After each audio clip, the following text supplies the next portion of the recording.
আপনার সাথে জিন আছে কিনা বুঝবেন কিভাবে? হুজুর জামাইয়ের মাথা গরম, মনে হয় জিনে ধরছে। এটা ওয়াসওয়াসা, মারাত্মক ওয়াসওয়াসা। আপনার ঘুম, খাওয়া সবকিছু নষ্ট করে ফেলবে। এই আলামতগুলো আপনার ভেতরে থাকে, জানবেন যে আপনার সাথে জিনের প্রভাব বা ইফেক্ট আছে। খুব ইম্পর্টেন্ট একটি বিষয় এটা। ইদানিং খুব প্রবলেমের মধ্যে আমরাও পড়েছি। কেমন? জামাইয়ের মাথা খারাপ, রাগ করছে, হুজুরে ফোন। ছেলেটা বদমেজাজি, খাইতে যাচ্ছে না, অথবা সারাদিন সারা রাত ঘুরে, হুজুরের কাছে ফোন। কি? হুজুর জামাইয়ের মাথা গরম, মনে হয় জিনে ধরছে। হুজুর মেয়েটা কথা শুনতেছে না, মনে হয় জিনে ধরছে। হুজুর ছেলে তো ভাত খাইতে যাচ্ছে না, ছোট বাচ্চা, মনে হয় জিনে ধরছে। আপনাদেরকে আজকে কয়েকটা কথা বলি। যদি এই ধরনের সিমটম, এই আলামতগুলো আপনার ভেতরে থাকে, জানবেন যে আপনার সাথে জিনের প্রভাব বা ইফেক্ট আছে। যদি এই আলামতগুলো না থাকে, প্লিজ কেউ মনে করবেন না যে আপনার ভিতরে জিন আছে। এটা ওয়াসওয়াসা, মারাত্মক ওয়াসওয়াসা। আপনার ঘুম, খাওয়া সবকিছু নষ্ট করে ফেলবে। আপনার সাথে জিন আছে কিনা বুঝবেন কিভাবে? বোঝার কয়েকটি আলামত আছে। জাগ্রত অবস্থায় কয়েকটা লক্ষণ আপনাদেরকে বলি। এখন শুরুতে বলি, এই আলামতগুলো যদি আপনার মধ্যে থাকে তাহলে জেনে নেবেন আপনাকে একজন প্রসিদ্ধ রাকির কাছে যাইতে হবে। রুকিয়া সেন্টার যেগুলো, তো যারা রুকিয়া সেন্টারে কাজ করে এরা এগুলো নিয়ে স্পেশালিস্ট, মানে এগুলোর বিষয়ে তারা বিশেষজ্ঞ। তাদের কাছে যাবেন এবং কাজ করবেন। আমরা যেটা করি আমল দিয়ে দিই আর কি। যাই হোক, এখন আপনাদেরকে বলি যে জাগ্রত অবস্থায় যদি এই সমস্ত লক্ষণ পান, জানবেন যে আপনার কাছে বদজিন আছে। এক নাম্বার, কিছু মানুষের কোনো কারণ ছাড়াই মাথা ব্যথা। ঘুম ঠিক আছে, খাওয়া ঠিক আছে, কোনো টেনশন নাই, তারপরেও সারাক্ষণ মাথাটা জিমায় আর চিনচিন করে মাথা ব্যথা করে। চোখ, কান এগুলোর সমস্যাই না, এমনিতে মাথা ব্যথা করছে। দুই নম্বর, কিছু মানুষ দেখবেন এবাদতে মোটেও মজা পায় না। নামাজ পড়তে ভাল লাগতেছে না, জিকির আজকার ভাল লাগতেছে না, তেলাওয়াত ভাল লাগছে না, আল্লাহর প্রতি বিরূপ ধারণা আসতেছে। মানুষকে দেখলেই মেজাজ খারাপ হয়ে যাচ্ছে। আব্বাকে দেখলেও মেজাজ খারাপ হয়ে যায়, আম্মাকে দেখলেও মেজাজ খারাপ হয়ে যায়। এরকম হয় কিন্তু অনেক সময়। যদি এরকম ইবাদতে বিমুখতা আসে তাহলে জেনে নেবেন যে কিছু একটা আপনার ভেতরে ঘটছে। তিন নম্বর, মেজাজ বিক্ষিপ্ত হয়ে থাকা এবং সবসময় মেজাজ একেবারে হট টেম্পারে থাকা। ভালো কথা, আপনি সালাম দিচ্ছেন, কিছু লোক দেখবেন আসসালামু আলাইকুম বলার পরে স্যাত করে ওঠে। কার জিনিস পাও না, খালি সালাম দাও, আছে এরকম। খাবারের কথা বলতেছেন, একেবারে স্যাত করে ওঠে, মানে রাগে যাচ্ছে, খুব রূঢ় আচরণ করছে, উগ্র মেজাজে আচরণ করছে।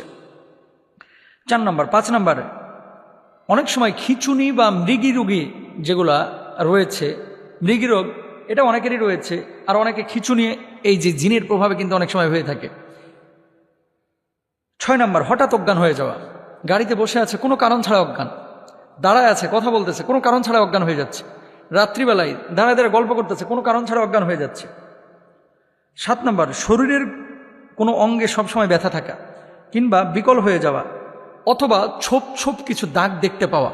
রাত্রিবেলায় ঘুমিয়েছেন আপনি, হঠাৎ আপনার শরীরের উপর আঁচড় দিয়েছে, মনে হচ্ছে কেউ একটা খামচি দিয়েছে।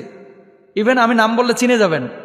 আমরা যে বিদেশে সফরে যাই, অনেক সময় এমনটা হয়েছে যে আমাদের সাথী পাশের বেডে শুয়ে আছে, পাশে আমি শুয়ে আছি, সকালবেলায় দেখতেছি পায়ের এখানে কে যেন খামচায়া পুরো দাগ করে ফেলেছে।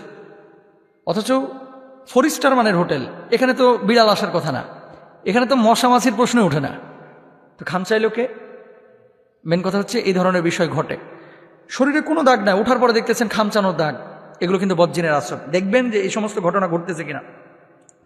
তারপরে হ্যালুসিনেশন হওয়া, জাগ্রত অবস্থায় অনেক কিছু দেখা বা শোনা বা অন্যরা দেখছে না।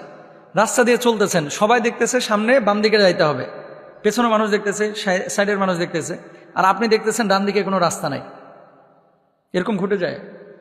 যদি এরকম হয় যে একজন মানুষ সামনে একটা জিনিস দেখতেছে সুস্পষ্টভাবে আর আপনি দেখতে পাচ্ছেন না, জানবেন যে খারাপ কিছু ঘটতেছে। জিনের আসর যদি কারো উপরে থাকে জাগ্রত অবস্থায়, এই মানুষটার আচরণ কি হবে? হাই হাই খাই খাই আচরণ হবে। 32 কেজি মিষ্টি চাইবে, গরুর গোস্ত চাইবে 6 কেজি। আমি রাজশাহীতে দেখেছিলাম জিনের তদবির করতেছে এক কবিরাজ, কবিরাজের সামনে জিন বলতেছে যে আমারে এখন টাঙ্গাইল থেকে 8 কেজি ওজনের মিষ্টি এনে দিবি, নাহলে আমি সরতাম না।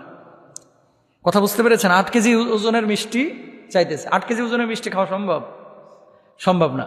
তো যাই হোক, অনেকক্ষণ তার সাথে কথা বলার পরে কবিরাজ বলল যে আপনি 4 কেজি এনে দেন। বিশ্বাস করেন, এক ব্যক্তি দাঁড়ায়া ওখানে বসে 4 কেজি খাইতে পারে নাই, 3 কেজি খাওয়ার পর বলে যে এটা রাইখা দে, পরে খাবো। তার মানে কি? এটা মানুষের স্বাভাবিক আচরণ না, অস্বাভাবিক আচরণ। তাহলে এই সমস্ত জিনিসগুলো যদি আপনারা পান তাহলে জেনে নেবেন জাগ্রত অবস্থায় যদি এরকম কোনো ঘটনা ঘটে জেনে নেবেন সে মানুষটি জিন দ্বারা আক্রান্ত হচ্ছে, তাহলে রুকিয়া সেন্টারে যাবেন। এমন কিছু অবস্থা রয়েছে যে অবস্থাগুলো ঘুমন্ত অবস্থায় যদি হয় তাহলে জানবেন যে জিনের আসর আছে। 1 নাম্বার নিদ্রাহীনতা। কিছু মানুষের ডে বাই ডে শরীরটা খারাপ হয়ে যাচ্ছে এবং ঘুম আসছে না, কোনো কারণ ছাড়াই ঘুম আসে না, কোনো টেনশন নাই, কিচ্ছু নাই। 1 নাম্বার। 2 নাম্বার উদ্বিগ্নতা, যার জন্য বারবার ঘুম ভেঙে যাওয়া, কিছুক্ষণ পরপর চমকে ওঠা। কিছু মানুষ দেখবেন ঘুমাতে গিয়েছে, বিছানার উপরে দাঁড়িয়েছে, শুয়েছে, শোয়ার পরে চোখটা বন্ধ এসেছে, আটকে উঠে, বারবার আটকে উঠছে, বারবার আটকে উঠছে। খারাপ লক্ষণ। হয় ডাক্তারের শরণাপন্ন হন অথবা আপনার রুকিয়া সেন্টারে যান। 3 নাম্বার বোবাই ধরা। বোবা যখন ধরে তখন তো মাশাআল্লাহ ডাকছেন, পাশের ভাইরে কিলায় উঠাইতে পারতেছেন না, অথচ আপনি কিলাচ্ছেন না, কিন্তু মনে হচ্ছে আপনি কিলাচ্ছেন, ধাক্কাচ্ছেন, মারে ডাকতেছেন, বউরে ডাকতেছেন, কেউ সাড়া দিচ্ছে না। বোবা জিন ধরে। এই বোবা ধরার পেছনে মূল কারণ হচ্ছে অপবিত্রতা আর নামাজ কালাম ঠিক মতো না পড়া।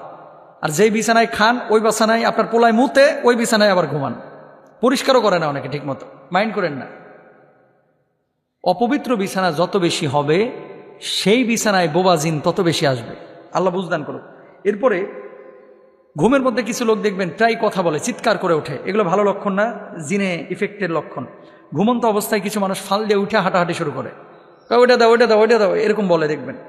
তারপরে প্রায়শই স্বপ্নে কোনো প্রাণীকে আক্রমণ করতে বা ধাওয়া করতে দেখা, যেমন একটা কুকুর দৌড়াচ্ছে আপনার পেছন পেছন, আপনাকে ধাওয়াচ্ছে, অথবা একটা সাপ আপনাকে ধাওয়াচ্ছে, দৌড় দিয়েছেন কিন্তু সাপ আপনার চেয়ে বেশি জোরে দৌড়াচ্ছে। এই সমস্ত জিনিস স্বপ্নে নিজেকেও কোনো উঁচু জায়গা থেকে পড়ে যেতে দেখা। বিকালবেলায় উঠছিলেন গোলাপ ফুল পারতে 6 তলা বিল্ডিংয়ের ছাদের উপরে, গোলাপ ফুল তো ছিঁড়তেই পারেন নাই, দেখা যাচ্ছে কি আপনি ছাদের থেকে পড়তেছেন পড়তেছেন পড়তেছেন, কেউ ধরেন, পড়া শেষ হয় না, 1.5 ঘন্টা হয়ে গেছে। এরকম হয় কিন্তু। বিমানে উঠতেছেন, বিমান থেকে নিচে পড়তেছেন, আকাশ থেকে কি যেন ফেলে দিচ্ছে, এরকম হয়। কোনো গোরস্থান বা পরিত্যক্ত স্থান অথবা কোনো মরুভূমির সড়কে হাঁটাচলা করতে দেখা। শুয়ে আছেন আপনি ঘরে, অথচ দেখতেছেন নিজে কবরস্থানের পাশে হাঁটাহাঁটি করতেছেন। তারপরে বিশেষ আকৃতির মানুষ দেখা, যেমন অনেক লম্বা, খুবই খাটো, খুব কালো কুচকুচি ইত্যাদি। এমন মানুষ দেখতেছেন যে মানুষটার মাথা আসমানে আর পা হচ্ছে জমিনে। খারাপ লক্ষণ। আমি আবারও বলি, একটা লক্ষণ পাইলেই অস্থির হওয়ার কিছু নাই। যদি এরকম হয় যে একটা লক্ষণ পেয়েছেন, আপনি এই যে শরীরটারে বন্ধ করার 1 নম্বর উপায় হচ্ছে আয়াতুল কুরসি পড়ে হাতের তালুতে ফু দিয়ে শরীরটারে মুছে দিবেন 5 ওয়াক্ত নামাজের পরে। 4 কুল পড়বেন, আয়াতুল কুরসি পড়বেন বিসমিল্লাহ সহকারে, ফু দিয়ে শরীরটারে মুছবেন, পবিত্র বিছানায় ঘুমাবেন, ইনশাআল্লাহ পবিত্র অবস্থায় থাকলে আপনার ভিতরে এই ধরনের প্রভাব আসবে না। এরপরেও যদি এরকম অসংখ্য আলামত আপনার শরীরের মধ্যে চলে আসে, রুকিয়া সেন্টারে যাবেন, চিকিৎসা নেবেন।